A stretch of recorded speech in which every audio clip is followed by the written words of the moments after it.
ঐক্যবদ্ধভাবে মুক্তিযুদ্ধের চেতনা, মানবিক মর্যাদা ও সামাজিক সুবিচার প্রতিষ্ঠার আহ্বান প্রধানমন্ত্রী তারেক রহমানের। স্বাধীনতার তাৎপর্য ভবিষ্যৎ প্রজন্মের কাছে তুলে ধরার আহ্বান।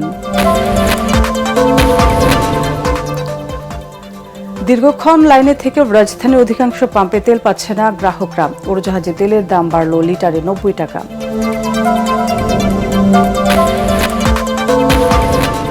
সংকট মোকাবেলায় খরচ কমানো সহ বেশ কিছু উদ্যোগ নিয়েছে সরকার। প্রধানমন্ত্রীর সাথে IMF প্রতিনিধির বৈঠকে জুলাই ঋণের ষষ্ঠ ও সপ্তম কিস্তি পাওয়ার আশাবাদ।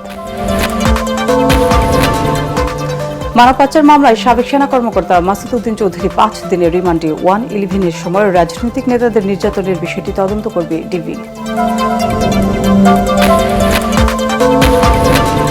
এবং ইরান যুদ্ধ শুরুর দায়ে প্রতিরক্ষা মন্ত্রী পিট হেগসেথের উপর চালালেন ট্রাম্প। পূর্ণাঙ্গ বিজয় না আসা পর্যন্ত লড়াই চালানোর ঘোষণা তেহরানের।